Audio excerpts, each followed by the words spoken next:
Hello everyone, welcome to Shivi Studyship. This is R.S. Sharma, Ancient Indian History, chapter number 26, Spread of Civilization in Eastern India. 25th chapter तक हम सारे chapter complete कर चुके हैं। वो already upload हो चुके हैं चैनल पर। अगर आपने नहीं देखे हैं तो नीचे आपको प्लेलिस्ट का लिंक मिल जाएगा, वहाँ जाकर आप सभी चैप्टर को देख सकते हैं। लेक्चर आपके लिए सारे ही बहुत बेनिफिशियल हैं। अगर आप हिस्ट्री को सिर्फ अपनी बेसिक नॉलेज के लिए पढ़ना चाहते हैं तब भी आपके लिए बहुत इंपॉर्टेंट रहेंगे ये, और आप किसी एग्ज़ाम के लिए प्रिपेयर करना चाहते हैं तभी भी आपके लिए ये बहुत इंपॉर्टेंट रहेंगे।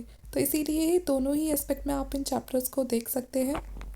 इससे आपकी जो नॉलेज है हिस्ट्री को लेकर वो काफ़ी इम्प्रूव हो जाएगी। वीडियो अच्छा लगे तो लाइक करना, शेयर करना और चैनल को सब्सक्राइब कर लेना, क्योंकि जल्दी हमारी आर एस शर्मा की एशियन इंडियन हिस्ट्री कंप्लीट हो जाएगी। तो चलिए स्टार्ट करते हैं अपने लेक्चर को। इस लेक्चर में हम बात करेंगे spread of civilization in eastern India. अभी तक हमने जो भी पढ़ा था वो ज़्यादातर नॉर्थ इंडिया के बारे में था और साउदर्न इंडिया के बारे में था। हमने जो प्रीवियस लेक्चर में जो प्रीवियस चैप्टर थे हमारे जो उसमें पढ़ा, इसमें स्पेशली हम बात करेंगे डिटेल में ईस्टर्न इंडिया की, कि वहाँ पर किस तरह से जो सिविलाइजेशन है उसका स्प्रेड होता है। तो चलिए स्टार्ट कर देते हैं। सबसे पहले है साइन ऑफ सिविलाइजेशन। ठीक है, तो देखिए किसी भी जगह को सिविलाइज या हम कहेंगे सिविलाइजेशन के लिए मतलब ज़रूरी क्या है। किसी भी एरिया को जब सिविलाइज्ड कंसिडर किया जाता है जब वहाँ पर रह रहे जो लोग हैं वो लिखना जानते हों। ठीक है, और उसके बाद उनका जो सिस्टम हो एक, जिस वजह से मतलब जो उनका सिस्टम है जिसकी वजह से उनका जो वो एरिया है वो अच्छे से वर्क कर पा रहा हो। और कोई भी एरिया अच्छे से वर्क उस टाइम पे कैसे कर पाता था, जब वो टैक्स कलेक्ट करेंगे, क्योंकि टैक्सेस को कलेक्ट करेंगे तभी तो वो ऑर्डर जो अपना जो स्टेट है उसको मेंटेन कर पाएंगे, क्योंकि उसमें जो ये टैक्स है ये काफ़ी काम आता था। इससे वो रिसोर्स खरीद सकते थे, अपनी मिलिट्री है उसको मेंटेन कर सकते थे। साथ में एक जो सिविलाइजेशन है उसमें इम्पॉर्टेंट है कि वहाँ पर जो ऑर्डर हैं उनको मेंटेन करना। ठीक है, सोशल क्लासेस उस समय बहुत ही इम्पॉर्टेंट थी।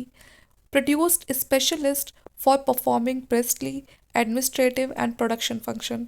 तो मतलब ये है, ये सारी चीज़ें वहाँ होना बहुत ज़रूरी हैं अगर हम बात करते हैं सिविलाइजेशन की, कि वहाँ पर एडमिनिस्ट्रेशन अच्छा होना चाहिए। ठीक है, और जो बाकी फंक्शन है वो अच्छे से परफॉर्म होने चाहिए। Above all, a civilized society is able to produce enough to sustain not only the actual producer, comprising artisan and peasant, but also consumer who are not engaged in a production. तो एक civilized society उस time पे वो मानी जाती थी जो एक प्रोड्यूस है ना, कि मतलब वो एक ऐसा जो जो भी वहाँ पर प्रोड्यूस होता है एग्रीकल्चर से कम इतना हो कि जो एक्चुअल प्रोड्यूसर है, कि मतलब जो उसको प्रोड्यूस कर रहे हैं वो उनके लिए तो सफिशेंट हो ही, साथ में जो आर्टिशन है, पीजेंट्स हैं, उनके साथ साथ जो कंज्यूमर है जो उस प्रोडक्शन में कहीं से कहीं शामिल नहीं है वो उनको भी सस्टेन कर पाए। आप समझ रहे हो, ऐसा नहीं है कि जो उगा रहा है वही खा रहा है, नहीं, जो बाकी लोग हैं जिनका कोई लेना देना ही नहीं है उस प्रोडक्शन से, जो इंगेज ही नहीं है उसको उगाने के लिए, उनका भी पेट भरा जा सके। A combination of these elements make for civilization. तो जब ये सारे जो एलिमेंट्स हैं जब ये मिल जाते हैं तो ये बनाते हैं एक सिविलाइजेशन को। ठीक है, और अब धीरे धीरे यही पहचान मिलने लगी थी एक काफ़ी बड़े पार्ट को ईस्टर्न इंडिया के। तो इसीलिए अब हम इस पार्ट को कहेंगे कि ये सिविलाइज हो चुका है। Virtually no return records have been found in a greater portion of the eastern MP and adjoining area of the Odisha, West Bengal, Bangladesh, Assam that relate to a period। अब देखिए यहाँ पर देखा जाए तो कोई बहुत ज़्यादा कोई रिटर्न रिकॉर्ड यहाँ से नहीं मिले हैं जो ईस्टर्न एमपी का जो ग्रेटर वाला जो हम पार्ट की बात कर रहे हैं, और जो उसके आसपास वाले जो और एरिया है ईस्टर्न साइड पे उड़ीसा, वेस्ट बंगाल, वहाँ से भी कोई ज़्यादा हमें रिटर्न रिकॉर्ड्स नहीं मिले हैं इस पीरियड के। जो पीरियड की बात करें हम 4 to 7 सेंचुरी के बीच की, तो काफ़ी रिमार्केबल एक डिफ्यूजन देखा गया है यहाँ पर एडवांस रूरल इकोनॉमी का, जिसमें फॉर्मेशन देखी गई है स्टेट सिस्टम की। ठीक है, सोशल क्लासेस की ईस्टर्न एमपी में, उड़ीसा में, ईस्टर्न बंगाल में, साउथ ईस्ट बंगाल में, असम में, इन सब जगह पर। This is indicated by the distribution of substantial number of Sanskrit inscription in these area in Gupta times. ठीक है, तो गुप्ता टाइम के भी यहाँ पर कुछ इंस्क्रिप्शन मिलते हैं जो कि संस्कृत में लिखे गए थे उस टाइम पे। Many inscription are dated in the Gupta era and appear in a form of land grants made by the feudatory princes and other for religious purposes to Brahman, Vaishnavi temple, Buddhist monasteries. ठीक है, और बहुत सारे यहाँ पर और inscription मिले हैं जो गुप्ता टाइम के ही हैं, जिन पर हमें ये मेंशन मिलता है कि किस तरह से गुप्ता टाइम में जो फ्यूडेटरी प्रिंसेस थे जिनको जगह जगह पर बैठाया हुआ था कि आप इस एरिया को कंट्रोल कीजिए, तो उनको किस तरह से ग्रांट्स दिए जाते थे। ठीक है, जो लैंड ग्रांट्स दिए जाते थे उनको ज़मीन वगैरह दी जाती थी, क्योंकि वो कैश पे सैलरी नहीं देते थे, कभी कैश पे दे दिया करते थे, लेकिन ज़्यादा लैंड ग्रांट्स का वो यूज़ करते थे। या फिर जो लैंड ग्रांट्स है वो किसी रिलीजियस पर्पस के लिए ब्राह्मण को दिए गए हैं, या मंदिर बनवाने के लिए दिए गए हैं, या बुद्धिस्ट मोनास्ट्रीज बनवाने के लिए भी लैंड ग्रांट्स दिए जाते थे। तो ये सब जो इंस्क्रिप्शन है ये हमें ईस्टर्न इंडिया से मिले हैं, गुप्ता टाइम के। ठीक है, और ये जो बेनिफिशरीज हैं ये तो बहुत इंपॉर्टेंट रोल प्ले करते थे स्प्रेड करने में और स्ट्रेंथन करने में एडवांस्ड कल्चर को।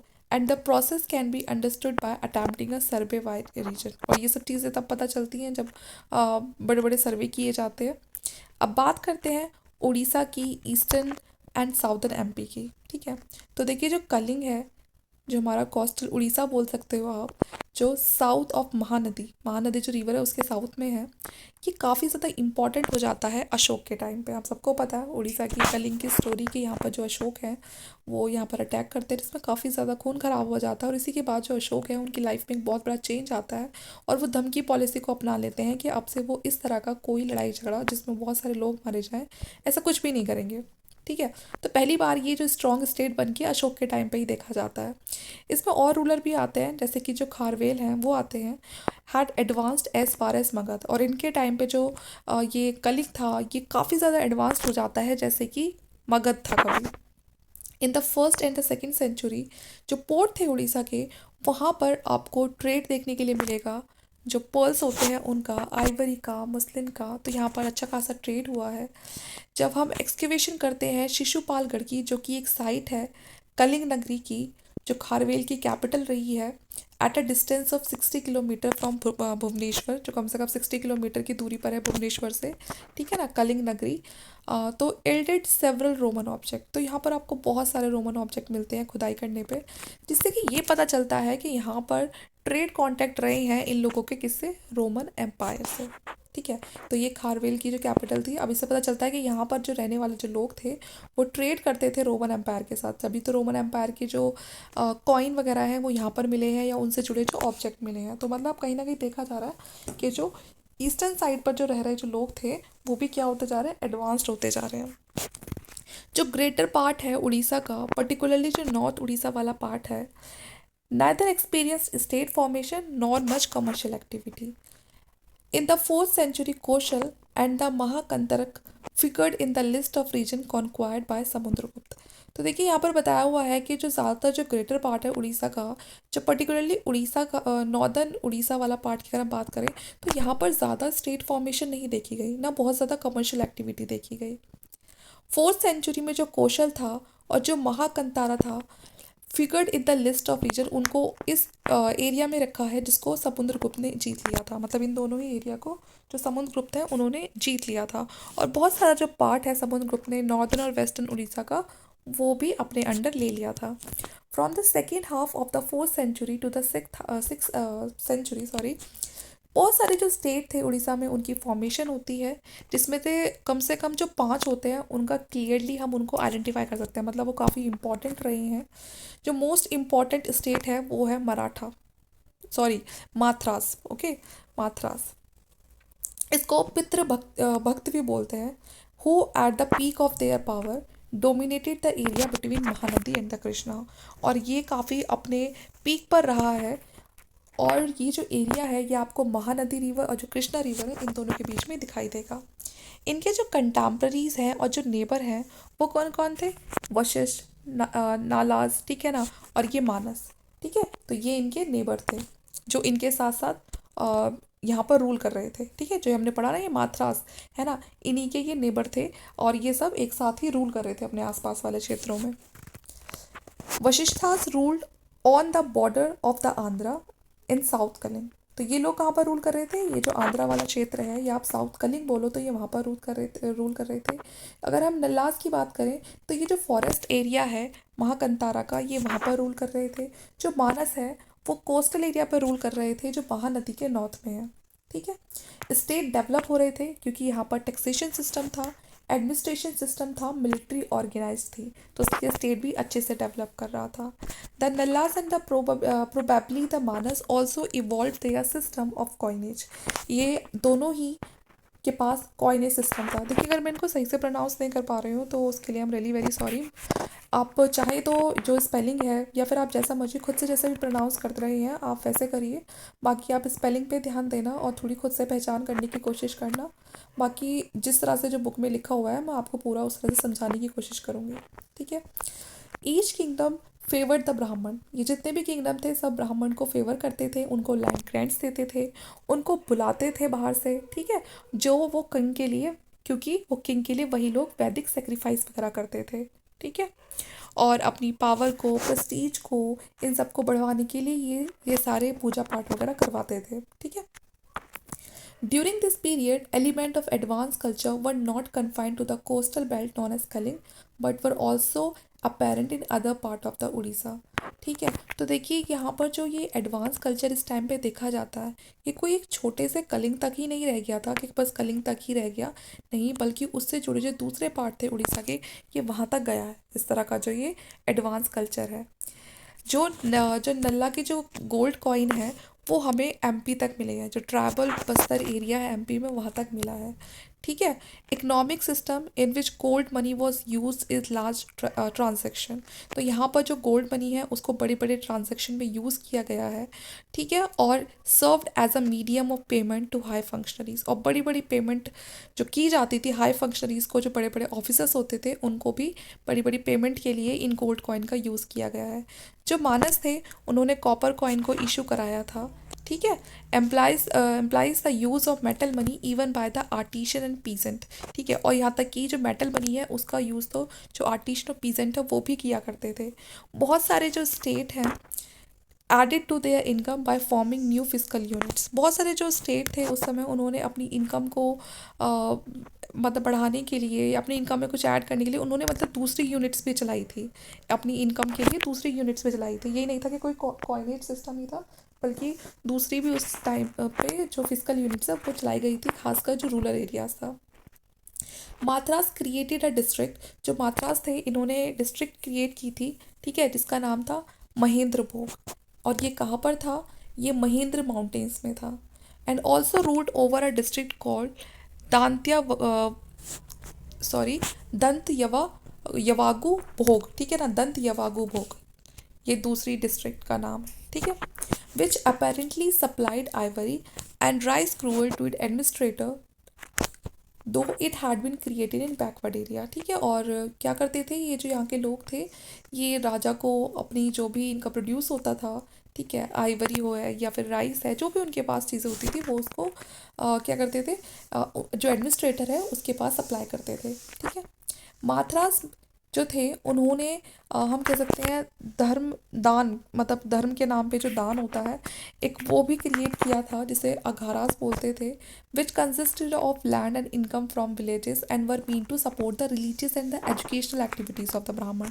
और इस दान को कहा जाता था कि इस दान में आप एक तरह की जो लैंड भी दी जाती थी और ये इनकम ली जाती थी, मतलब जो एक तरह से इनकम मान लो कि ये गांव वालों से वो पैसा जनरेट कर रहे हैं या तो लैंड की फॉर्म में या एक तरह से इनकम की फॉर्म में। और वो इनकम किस लिए यूज़ की जाती थी कि वहाँ पर जो भी रिलीजियस या जो भी एजुकेशनल एक्टिविटी है ब्राह्मण्स की, वो उसके सपोर्ट के लिए कि ब्राह्मण्स को जो भी वो एजुकेशन वगैरह प्रोवाइड करवा रहे हैं या उसमें जो भी पैसा या धन खर्च हो रहा है या जो भी रिलीजियस जो भी एक्टिविटीज़ थी उसको करने में जो भी धन खर्च हो रहा है, तो वो ये जो गांव वाले जो लोग थे ये इनसे लिया जाता था।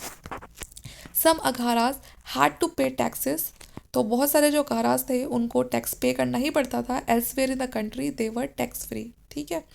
And the induction of the Brahmin through land grants and tribal forest and red soil areas brought new land under cultivation and introduced better method of agriculture. और अब जो ब्राह्मण्स थे उनको बड़े बड़े लैंड ग्रेंट्स दिए जा रहे थे ट्राइबल एरिया में। अब इन्होंने क्या कर दिया, जंगल वगैरह को काट के वहाँ पर एग्रीकल्चर कल्टीवेशन ये सब स्टार्ट कर दिया। तो इससे क्या हो गए, एग्रीकल्चर के जो बेटर मेथड देखे जाने लगे, क्योंकि उनको ज़मीन मिलनी शुरू हो गई, एक बेटर अंडरस्टैंडिंग क्रिएट हो गई वेदर कंडीशन को भी लेके, कहाँ पर किस तरह से हम कौन सी खेती कर सकते हैं वेदर कंडीशन को देखकर। Formerly, the year was divided into 3 units, each of 4 months, and the time was reckoned on the basis of 3 seasons. अब जो साल है उसको 3 यूनिट में डिवाइड कर दिया और चार, जिसमें हर मतलब 4 मंथ डिसाइड कर दिए कि ये 4 मंथ इस सीज़न के हैं, अगले 4 मंथ ये सीज़न और वो अगला मंथ फिर 4 वो सीज़न, ठीक है। और हर सीज़न की फिर अपनी अलग फसल तैयार की गई। Under the Matras, in the mid 5th century, people began the practice of dividing the year into 12 lunar month, ठीक है। फिर ये जो लोग हैं उन्होंने प्रैक्टिस कर दिया साल को 12 lunar month में, ठीक है। This employed a sound idea of weather condition which for useful for agriculture operation. अब ये जितने भी इनकी जो ये इस तरह की जो ये चीज़ें कर रहे थे, प्रैक्टिसेस परफॉर्म कर रहे थे ये वेदर कंडीशन को लेके, तो ये काफ़ी ज़्यादा यूजफुल थी इनके एग्रीकल्चर ऑपरेशन के लिए। In coastal Odisha, writing had certainly been known since the 3rd century BC। 3rd century के BC के आसपास जो राइटिंग है वो कोस्टल उड़ीसा में शुरुआत होने लगी, उसकी इंस्क्रिप्शन वगैरह पे लिखी जाने लगी, ठीक है, और वो भी प्राकृतिक लैंग्वेज में। और but from about 350 onward Sanskrit begin to be use, और 350 के बाद जो संस्कृत लैंग्वेज है उसका यूज़ होने लगा। What is more significant, charters in the language appear outside the coastal belt beyond the Mahanadi in the north, ठीक है। The art of writing and the use of Sanskrit language spread over a substantial part of Orissa. Some of the finest Sanskrit verses have been found in the epigraph of the period. तो आप देख रहे हो धीरे धीरे अब जो संस्कृत है उसका भी स्प्रेड होने लगा। Sanskrit served as a vehicle not only for brahmanical religion and culture but also property law and social regulation in the new area, ठीक है। अब जो संस्कृत है उसने वो ब्राह्मण्स के लिए बड़ी इंपॉर्टेंट रही, ठीक है, but also property laws social regulation in the new era versus for Purana Dharmashastra, ये सब चीज़ें अब किस में लिखी जाने लगी, संस्कृत में लिखी जाने लगी। And king claim to be the preserver of the varna system, और जो वर्ण सिस्टम का जो प्रिजर्वर था वो किसको कहा गया, किंग को कहा गया कि वो उसकी जिम्मेदारी है कि वर्ण व्यवस्था को बनाए रखे, ठीक है। The affiliation of the people to the culture of the Gangetic Basin is emphasized. A dip in the Ganga as a Prayag at the confluence of Ganga Yamuna was considered holy and victorious king visited it. तो जो गंगा यमुना वाला जो द्वाब था प्रयाग वाला, यहाँ कहा जाता था कि यहाँ पर जो भी किंग यहाँ पर आकर स्नान करेगा, ठीक है, वो क्या होगा, वो उस मतलब ये बहुत ही अच्छा माना जाता था, और वो क्या होगा, वो मतलब उसे कोई भी जीत मिल जाएगी। तो इसलिए यहाँ पर जो किंग वगैरह है वो आते थे, ठीक है, अपनी जीत के लिए। बात करते हैं बंगाल की, बात करते हैं बंगाल की। तो अगर हम बात करें नॉर्थ बंगाल वाले पार्ट की, बोगरा डिस्ट्रिक्ट की, तो यहाँ पर हमें कुछ एविडेंस मिलते हैं राइटिंग के, अशोक के टाइम के। कुछ इंस्क्रिप्शन मिलती हैं जो इंडिकेट करती हैं कि वहाँ पर काफ़ी सारी कभी सेटलमेंट रही थी, ठीक है। यहाँ पर क्योंकि कुछ स्टोर हाउस मिलते हैं जो पूरी तरह से फिल हैं कॉइन से, फूड ग्रेन से, जो बुद्धिस्ट मॉन्क के लिए रखे जाते थे। Clearly the local peasant could spare a part of their produce to pay taxes and make gifts. जो लोकल पीजेंट होते थे वो जो भी कमाते थे, जो भी मतलब उनका प्रोड्यूस था, वो एज अ टैक्स उसको पे करते थे, ठीक है, और गिफ्ट वगैरह भी देते थे। People of this area new Sanskrit and professed Buddhism. तो यहाँ पर जो रहने वाले जो लोग थे वो प्राकृतिक लैंग्वेज को जानते थे और बुद्धिज़्म को मानते थे। कुछ इंस्क्रिप्शन मिली है यहाँ से, जो कोस्टल डिस्ट्रिक्ट है नोखाली, साउथ ईस्ट बंगाल वाले एरिया से। यहाँ पर रहते हुए यहाँ ये जो इंस्क्रिप्शन है ये इंडिकेट करती हैं कि यहाँ के जो लोग हैं वो प्राकृतिक लैंग्वेज को जानते थे और ब्राह्मी स्क्रिप्ट को जानते थे 2nd century BC में। However for the greater part of Bengal we do not hear anything until up to the 4th century। In about middle of the 4th century a king with the title Maharaj. तो ये देखा गया है कि middle 4th century के आसपास के जो किंग थे वो टाइटल लिया करते थे महाराज के, जो कहाँ पर रूल करते थे, पोखरण में रूल करते थे, on the Damodar in the Bankura district, ठीक है। वो संस्कृत जानते थे और वो भगवान विष्णु के डिवोटी होते थे, ठीक है, और वो पूजा वगैरह करते थे। जो गांव के जो लोग हैं वो सब जो विष्णु है उसको मानते थे और उसकी वर्शिप करते थे। एरिया की बात करें जो कि गंगा और ब्रह्मपुत्रा के बीच में था, वो पूरा कवर करता था बांग्लादेश को, और यहाँ पर सेटलमेंट भी थी। संस्कृत एजुकेशन भी यहाँ पर देखा गया है 5th और 6th century के बीच में। जो गुप्ता गवर्नर थे वो seems to have become independent after 550 AD and occupied north Bengal. जो गुप्ता गवर्नर थे, जब गुप्ता एम्पायर वीक हो गया तो गुप्ता के बनाए हुए जो गवर्नर थे इस एरिया में, उन्होंने अपने आप को इंडिपेंडेंट कर दिया और ऑक्यूपाई कर लिया नॉर्थ बंगाल को और उसके आसपास का कुछ part, and have been seize by the ruler Kamarupa. और इसको सारा किसने जो सीज कर लिया? जो रूलर थे कामरूप। ठीक है, इन्होंने बाद में जैसे गुप्ता एम्पायर डिक्लाइन हुआ उसके बाद जो ये पूरा नॉर्थ बंगाल उसके आसपास का एरिया, ठीक है, जो गुप्ता गवर्नर थे उन्होंने अपने आप को इंडिपेंडेंट घोषित कर लिया, तो ये सारा एरिया जीत लिया था। तो इस एरिया को सीज कर लिया था जो रूलर थे कामरूप, ठीक है, by the rulers of Kamrup. Local vassal princes called samanta Maharaj had created their own administrative apparatus. ठीक है, अब जो लोकल वेसल प्रिंसेस थे अभी सब ने धीरे धीरे अपने आप को सब इंडिपेंडेंट कर देंगे। जैसे कोई बड़ा साम्राज्य खत्म होता है तो उसके अंडर रहने वाले जो प्रिंसेस गवर्नर होते हैं वो जहाँ पर रूल कर रहे होते हैं वो अपने आप को इंडिपेंडेंट कर देते हैं, क्योंकि जो उनके ऊपर अब जो मेन पावर थी वो तो कहीं ना कहीं डिक्लाइन हो रही है। तो यहाँ पर भी यही होता है, जो लोकल वेसल प्रिंसेस होते हैं ये अपनी खुद की अब लोकल एडमिनिस्ट्रेटिव जो बॉडी है उसको तैयार कर लेते हैं, अपनी खुद की मिलिट्री बना लेते हैं, और जिसमें हॉर्सेस होते हैं, एलिफेंट होते हैं, फुट सोल्जर्स होती हैं, बोट्स होती हैं, ये सब चीज़ें वो बना लेते हैं और अपने जो एरिया होता है उस पर अपने आप को इंडिपेंडेंट कर देते हैं। अब हम यहाँ किसी के अंडर रह के रूल नहीं कर रहे हैं, बल्कि ये हमारा खुद का एरिया है। ठीक है, by AD 600 the area came to be known as the court and the function as an independent state ruled by the Shashank. और 600 तक आते आते जो ये एरिया था ये पूरी तरह से एक अपने आप में इंडिपेंडेंट हो गया था और यहाँ अब इस स्टेट को रूल कर रहे थे शशांक। ठीक है,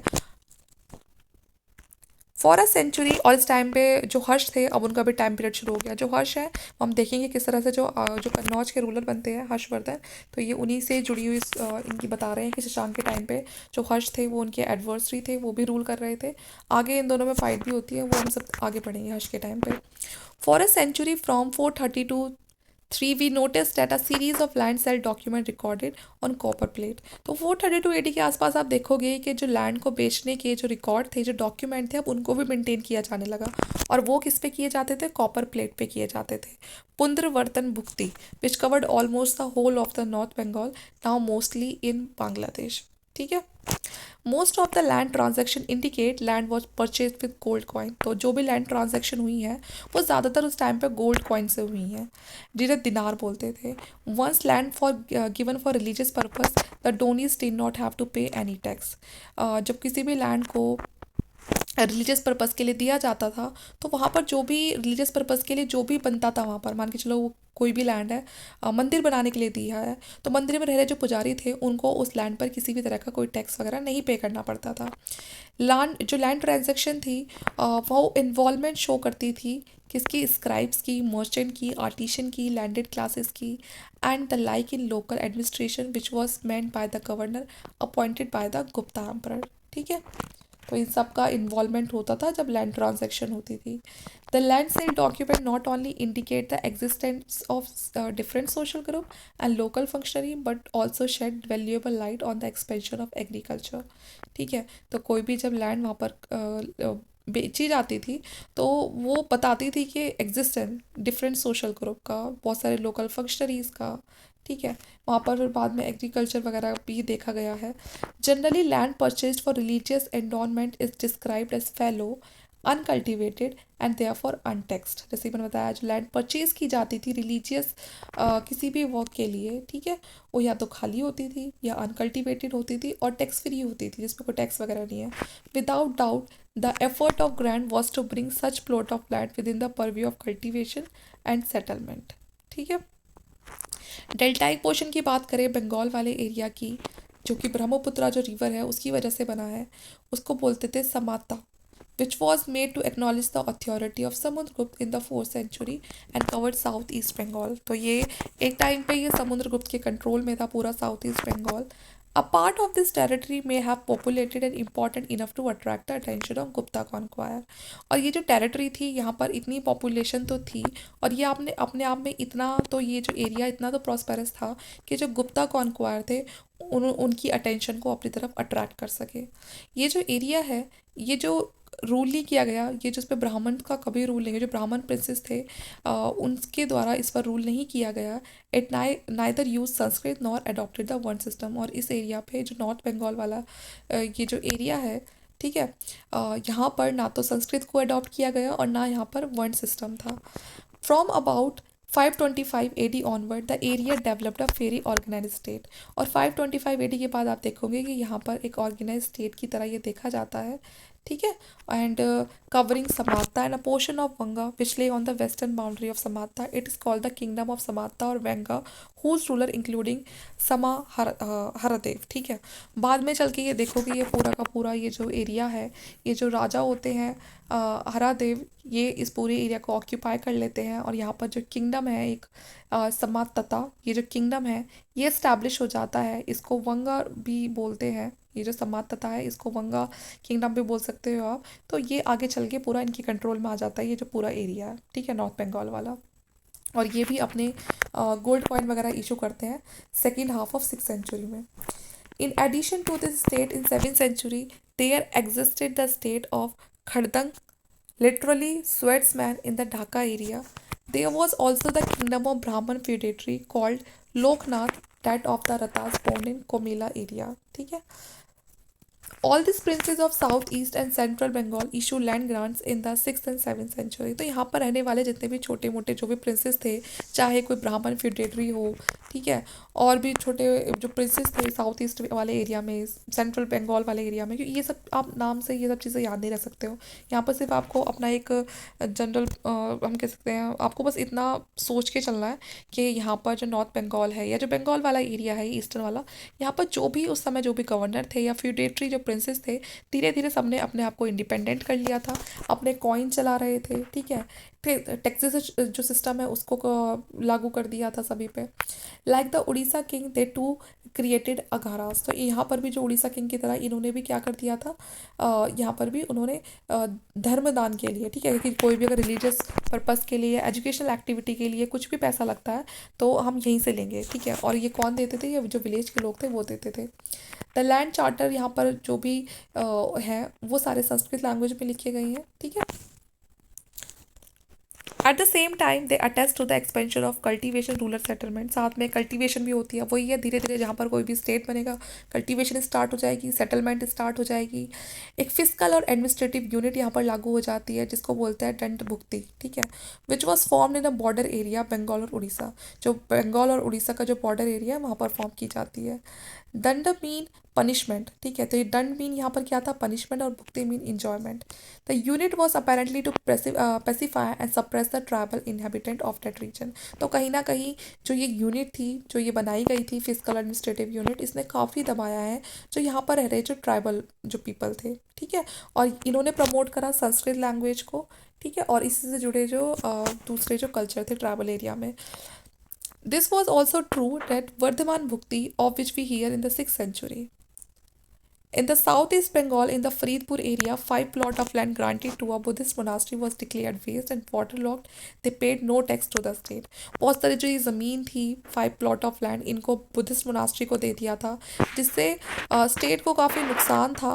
क्योंकि देखिए जो भी ये लैंड ग्रेड्स देते थे, या तो आप बुद्धिस्ट जो मोनास्ट्री है उनको दे रहे हो, चाहे ब्राह्मण्स को दे रहे हो, वहाँ से कोई टैक्स तो आपको मिलना नहीं है, किसी तरह कोई इनकम तो होनी नहीं है।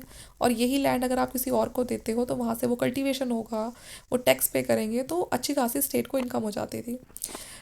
200 Brahmins were given a large area in the Comela district with a forest region full of deer, boars, buffaloes, tiger, serpents and the like. तो 200 ब्राह्मण को एक बहुत ही बड़ा लार्ज एरिया दिया गया था जो पूरा का पूरा जंगल था जिसमें बहुत सारे जानवर हुआ करते थे, ठीक है। And all such instances are sufficient proof of the progress of colonisation and cultivation in the new area.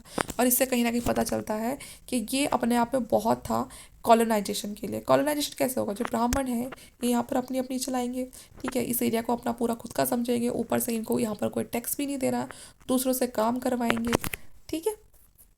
The 2nd century from about the middle of the 5th appear to have been more momentous in the history of Bengal। अब ये कैसे moments है ये वाला जो time है, क्योंकि यहाँ पर हम आप प्रोग्रेस देखोगे ब्राह्मणिज्म की, ठीक है, और बुद्धिज़्म दोनों की, क्योंकि दोनों को ही अच्छे खासे लैंड ग्रांट्स मिल रही हैं, बड़ी बड़ी ज़मीनें मिल रही हैं, यहाँ वो कल्टीवेशन करा रहे हैं, कल्टीवेशन होगा तो सेटलमेंट भी होगा, और इससे क्या हो रहा है, यहाँ पर जिसकी ज़मीन है प्रोग्रेस भी तो उसी की होगी। The statue of Buddha are virtually non exist tent in the early century, after which they are found in the Bodh Gaya, Sachi, Mathura, Gandhar. In the 5th century, a statue was set up at several places in Bengal. और बाद में देखोगे आप, शुरुआत में किसी तरह के कोई भी स्टैचू नहीं मिलते थे इस वाले एरिया में, लेकिन 5th सेंचुरी के बाद आपको बहुत सारे स्टैचू देखने के लिए मिलेंगे अलग अलग जगह पर बंगाल में, ठीक है। In early medieval time monastery were establish not only in Bihar but also in north Bengal, ठीक है। और अर्ली मेडिवल टाइम में बहुत सारी मोनास्ट्रीज को सेटअप किया जाता है बिहार में, नॉर्थ बंगाल में। The 5th to 7th century also saw the formation of about half a dozen states and some large and other small independent other feudatory। तो बहुत सारे states की formation होती है छोटे छोटे। Each had it's victory and military camp which maintain its, और हर किसी का अपनी मिलिट्री कैंप थी जिसकी अपनी खुद की इन्फेंट्री थी, कैवलरी थी, हॉर्सेस थे, बोट थे, खुद की अपनी फिजिकल और एडमिनिस्ट्रेटिव डिस्ट्रिक्ट थे जो टैक्स कलेक्शन में हेल्प करते थे, ऑर्डर को मेंटेन करने में हेल्प करते थे, और अपने एरिया को बढ़ाने के लिए ये वॉर वगैरह भी करते थे। साथ में बहुत सारे जो लैंड ग्रांट्स हैं वो बुद्धिस्ट को देते थे, ब्राह्मण्स को देते थे, बहुत तरह की इन्होंने दान वगैरह के लिए चीज़ें खोल रखी थी जिससे कि जो विलेजर्स थे वो इनको अच्छे खासे पैसे देते थे, ठीक है। और इनको लेने के लिए इन्होंने ऑफिसर्स भी रखे थे जिसको अघारिका बोलते थे। तो इनका काम यही होता था कि वो ये सब चीज़ों को देखें। Land gifts led to rural expansion and created new rights in land, ठीक है। Generally lands were owned by the individual family but its sale and purchase was subject to overall control of the local communities dominated by leading artisan and merchant. तो देखिए जो land है उसको मालिक तो उससे कोई एक इंडिविजुअल फैमिली होती थी, लेकिन उसके सेल और परचेज के टाइम पे वो जो मुद्दा था वो पूरी लोकल कम्युनिटी का बन जाता था। और यहाँ पर अपनी अपनी ज़्यादा कौन चलाते थे उस समय, बड़े बड़े आर्टिशन और मर्चेंट होते थे, है ना। वही है कि जो जो ज़्यादा पावर में थे उन्हीं लोगों की चलती थी, ठीक है, या फिर जो किंग के एजेंट होते थे। Ordinary cultivator were also consulted about the sale of land in the village. जो ऑर्डिनरी कल्टिवेटर थे कभी कभी उनसे भी कंसल्ट कर लिया जाता था अगर ज़मीन की खरीदारी हो रही है गाँव में। Originally land could not be alienated without the consent of the tribe और द कम्युनिटी। बिना ट्राइब के और बिना कम्युनिटी के कंसेंट के जो लैंड है आप किसी बाहर वाले को उसको नहीं दे सकते हो। Therefore, even when individual owned their land and made gift for religious purpose, the community exercised its say in the matter। तो मतलब कोई भी अगर इंडिविजुअल है अगर वो अपनी लैंड खरीद रहा है या वो किसी को गिफ्ट दे रहा है रिलीजियस पर्पज़ के लिए, तो उसमें भी जो कम्युनिटी है उसको शामिल होना ज़रूरी था। Probably at an earlier stage, the community donated land to the priest for religious services। शुरुआत में देखा गया है जो कम्युनिटी थी वो लैंड डोनेट करती थी पुजारियों को रिलीजियस सर्विसेज के लिए, है ना, और pay taxes to the princes for military and political service. और जो प्रिंसेस वगैरह हैं उनको टैक्स पे करते थे मिलिट्री के लिए, पॉलिटिकल सर्विसेज के लिए, कि आप हमें जो हमारी रक्षा करेंगे तो हम आपको टैक्स देंगे। Later, the king received from the community a substantial part of the land and arrogated to himself much more। अब धीरे धीरे इस तरह किंग के पास तो बहुत कुछ इकट्ठा हो गया और धीरे धीरे वो कैसा वो उसके पास क्या हो गया, काफ़ी कुछ मतलब इकट्ठा हो गया, which enabled him to make the land grants. और कभी कभी ऐसा भी देखा गया कि जो किंग है उसने इतनी दान दक्षिणा कर दी कि उसके खुद के पास भी कुछ नहीं बचा। The king was entitled to tax and also enjoy right over waste and fallow land and the administrative functionary of each state new Sanskrit official language. हर स्टेट अपनी जो लैंग्वेज है, जो संस्कृत लैंग्वेज है, उसको जानने लगा, ठीक है, यहाँ तक कि उन्होंने उसको अपनी ऑफिशियल लैंग्वेज बना दिया। तो ये हम बंगाल की बात देख रहे हैं। तो बंगाल में एक टाइम पे एडमिनिस्ट्रेटिव जो फंक्शनरीज थे वो सब संस्कृत लैंग्वेज को जानते थे, वो काफ़ी ज़्यादा फैमिलियर थे पुराण की टीचिंग से, धर्मशास्त्र की टीचिंग से, ठीक है। और इस तरह से उस एरिया का जो डेवलपमेंट सिविलाइजेशन है वो देखा गया और होता चला गया। असम की बात करें तो Kamarupa with the Brahmaputra basin running from east to west, ठीक है। तो सबको पता है जो ब्रह्मपुत्रा रिवर है ईस्ट टू वेस्ट, और सिर्फ 7th सेंचुरी के आसपास की बात है। खुदाई करने पे यहाँ से भी हमें बहुत सारे सेटलमेंट के प्रूफ पता चलते हैं। अंबरी नियर गुवाहाटी, तो यहाँ पर थी 4th सेंचुरी के आसपास, ठीक है। In the same century Samudragupta receive tribute from Davaka and the Kamrup, ठीक है। तो जो समुद्रगुप्त थे उनको बड़े बड़े यहाँ से ट्रिब्यूट रिसीव होते थे। Davaka possibly accounted for a portion of Nowgong district and Kamrup covered the Brahmaputra basin. तो ये एरिया बता रखे हैं कि जो नंगोंग जो डिस्ट्रिक्ट है ये पूरा का पूरा ये जो दवाका है ये पूरा एरिया था, और जो कामरूप है वो पूरा ब्रह्मपुत्र को कवर करता था। The ruler who submitted to Samudragupta may have been chief living on the tribute collected from the tribal peasantry. अब जो समुद्रगुप्त है उनको ये सारी सारे गिफ्ट वगैरह ट्रिब्यूट कौन दे रहा है? जो यहाँ पर रह रहे जो चीफ थे इस एरिया में। और उन चीफ के पास ये सब चीज़ें कहाँ से आ रही है? जो वहाँ पर रह रहे जो ट्राइबल पीजेंट्री थी, ट्राइबल जो पीजेंट थे, वो बेचारे जो भी प्रोड्यूस उगाते थे, मतलब जो भी प्रोड्यूस था उनके पास, वो सारा टैक्स की फॉर्म में इनको दे दिया करते थे। अंबरी एक्सकेवेशन नियर गुवाहाटी, अगर आप यहाँ से जो अंबरी से जो भी खुदाई होती है गुवाहाटी के आसपास से, तो यहाँ से हमें कुछ सेटलमेंट्स पता चलती हैं जो काफ़ी डेवलप हो चुकी थी 6th और 7th सेंचुरी के आसपास वाले एरिया में। और कुछ इंस्क्रिप्शन भी मिलती है जो उस चीज़ को सपोर्ट करती है। बिगनिंग होती है जब 6th सेंचुरी की, तो यहाँ पर यूज़ शुरू हो जाता है संस्कृत का। कुछ आर्ट ऑफ राइटिंग इसके क्लियरली एविडेंस है कि संस्कृत का यूज़ हो चुका था। जो कामरूप किंग्स हैं, उन्होंने एक टाइटल अडॉप्ट कर लिया था Varman, which obtained not only in northern, central and western India but also in Bengal, Orissa, Andhra, Karnataka और तमिलनाडु। तो ये सारे एरिया में ये जो टाइटल है इसका इस्तेमाल देखा गया है। ये अपने आप को वॉरियर बताते थे, आर्मर बताते थे, ठीक है, और अपने आप को क्षत्रिय बोलते थे। क्षत्रिय जो थे वो अपनी जो पोजीशन है उसको कैसे स्ट्रेंथन करते थे? थ्रू लैंड ग्रेंट्स टू ब्राह्मण। ये बड़े जो ब्राह्मण्स हैं उनको बस ज़मीन वगैरह दान दे दिया करते थे, और फिर जो ब्राह्मण है वो इनकी बड़ी बड़ी गाथाएं गाते थे, ठीक है। In the 7th century Bhaskar Varman emerged as the head of the state. अब 7th सेंचुरी में आप देखोगे जो असम वाला एरिया है वहाँ पर एक हेड ऑफ अ स्टेट या हम कहेंगे रूलर आपको देखने के लिए मिलेगा, भास्कर वर्मन, ठीक है। और इसने बहुत सारा जो पार्ट है ब्रह्मपुत्रा बेसिन का और उससे भी आगे का पार्ट इसने पूरा कंट्रोल कर लिया था। Buddhism also acquired a foot hold and a Chinese traveller Hiuen Tsang visited this state. और इसी टाइम पे जो चाइनीज़ ट्रैवलर होते हैं हुएनसांग, वो इस स्टेट को विजिट करते हैं, ठीक है। तो इसलिए उनके अकाउंट में भी आपको बहुत कुछ पढ़ने के लिए मिल जाएगा इसमें। फॉर्मेटिव फेज की बात करें तो although different part of eastern India acquired prominence at different time, okay. जो फॉर्मेटिव फेज था range from 4th to 7th century के आसपास का था। और इस पीरियड में राइटिंग, संस्कृत की लर्निंग, वैदिक ritual, brahmanical, social classes, state system काफ़ी ज़्यादा स्प्रेड होता है ईस्टर्न एमपी में, ठीक है। नॉर्दर्न उड़ीसा, वेस्ट बंगाल, बांग्लादेश, असम, काफ़ी ये जो एरिया हैं डेवलप होते हैं। बहुत सारे कल्चरल कॉन्टैक्ट बनते हैं गुप्ता एम्पायर के साथ, ठीक है। और इससे क्या होता है, एक अच्छा खासा स्प्रेड देखा जाता है सिविलाइजेशन का ईस्टर्न जोन में। North Bengal and north west Orissa came under Gupta rule, ठीक है। तो यहाँ पर जो नॉर्थ बंगाल है, नॉर्थ उड़ीसा है, ये गुप्ता रूल के अंडर भी आता है। इन in other areas of this region Gupta influence can be inferred from the use of the Gupta era dates in inscription। तो ये जो ये जितना भी पार्ट हम बता रहे हैं ना उड़ीसा का, असम का, ये एक टाइम ऐसा था कि गुप्ता अभी भी इस पर रूल करते हैं, लेकिन उसके बाद भी ये पार्ट जो है फिर धीरे धीरे जो यहाँ के जो गुप्ता के अंडर जो छोटे मोटे जो गवर्नर थे वो अपने आप को इसी एरिया में इंडिपेंडेंट कर देते हैं। ये सब चीज़ें पता चलती हैं हमें वहाँ के जो इंस्क्रिप्शन मिलते हैं। बंगाल में कुछ न्यू स्टेट भी बनते हैं, जो फ्यूडेटरीज हैं वो अपने आप को यहाँ पर गुप्ता के डिक्लाइन के बाद अपने आप को इंडिपेंडेंट कर देते हैं, अपने खुद की आर्मी बनाते हैं जिसमें वो अपने एलिफेंट, हॉर्सेस, बोट, अपने खुद के मिलिट्री कैंप लगाते हैं। फिर रेगुलर टैक्स लेना शुरू कर देते हैं वहाँ रहे जो लोग हैं रूरल कम्युनिटीज़ से अपनी प्रोफेशनल आर्मी को मेंटेन करने के लिए। For the first time 5th and 6th century clearly show large scale writing. तो 5th और 6th सेंचुरी के आसपास यहाँ पर आपको क्लियरली जो राइटिंग है एक बड़े लार्ज स्केल पे दिखेगी, संस्कृत का यूज़ दिखेगा, वन सोसाइटी की फॉर्मेशन दिखेगी, बुद्धिज़्म की ग्रोथ दिखेगी, ब्राह्मणिज्म की ग्रोथ दिखेगी, शैविज़्म और जो वैष्णविज्म है उसकी फॉर्म में। जो रिमेन्स मिलते हैं कुछ कम्युनल अथॉरिटी के लैंड पर वो कंटिन्यू रहते हैं। There is a evidence of private property land. तो यहाँ पर लोगों की अपनी प्राइवेट प्रॉपर्टी भी हुआ करती थी, ठीक है। जो लैंड है वो अपनी प्राइवेट प्रॉपर्टी के तौर पे भी रखा करते थे। गोल्ड के जो कॉइन है उनका यूज़ भी होता था, उनसे चीज़ें परचेज भी की जाती थी, ठीक है। और जो फूड प्रोड्यूसिंग इकोनॉमी थी वो एडवांस हो चुकी थी, कि मतलब वो एडवांस में रखते थे करके। प्लग शेयर एग्रीकल्चर था, वेट पैडी कल्टीवेशन भी था, उनको अलग अलग जो वैरायटी ऑफ क्राफ्ट है उसकी नॉलेज भी थी।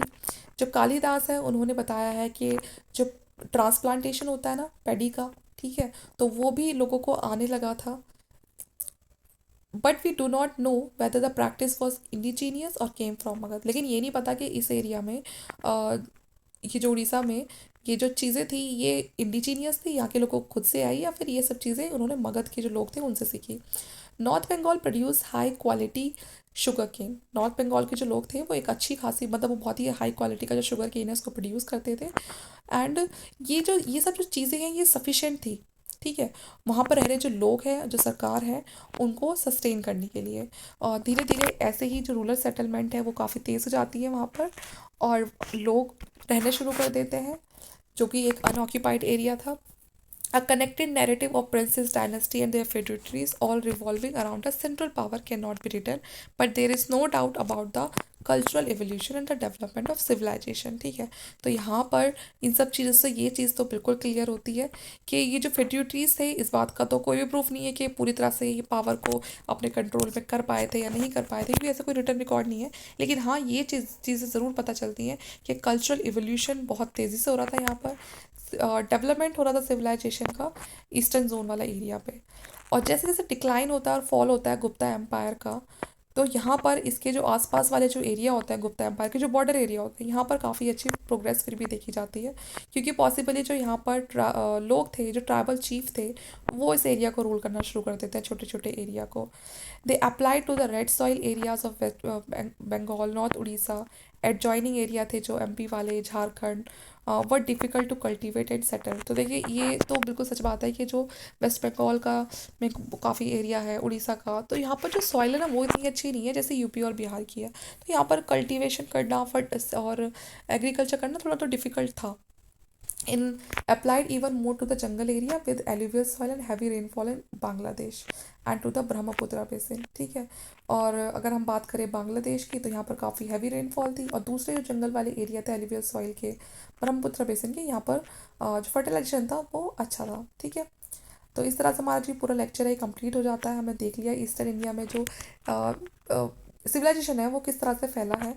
तो सबसे पहले तो गुप्ता एम्पायर के टाइम पे फैला था ये काफ़ी ज़्यादा, और गुप्ता एम्पायर जैसे ही डिक्लाइन होता है, तो ऐसा नहीं है कि ये पूरा का पूरा जो ईस्टर्न इंडिया था वहाँ पर जो सिविलाइजेशन का स्प्रेड था वो बंद हो गया था, नहीं, बल्कि वो उतनी ही प्रोग्रेस के साथ चलता रहा था, क्योंकि वहाँ पर रह रहे जो गुप्ता एम्पायर के अंदर जो गवर्नर थे, जो ट्राइबल चीफ थे, उन्होंने अपने आप को इंडिपेंडेंट कर दिया और अपनी छोटी छोटी जो यूनिट्स थी उनको सेपरेटली खुद से कंट्रोल करना शुरू कर दिया। तो इसलिए प्रोग्रेस तो नहीं रुकती है। ठीक है, बाकी क्रोनोलॉजी आप चाहे तो उनको देख सकते हैं। और ये लेक्चर यहीं कंप्लीट हो जाता है। अब हम शुरू करेंगे लेक्चर नंबर 27 अपने नेक्स्ट वीडियो में, जिसमें हम हर्ष के बारे में पढ़ेंगे। लेक्चर ये काफ़ी इंपॉर्टेंट रहेगा, हर्ष के बारे में डायरेक्टली क्वेश्चन पूछे जाते हैं।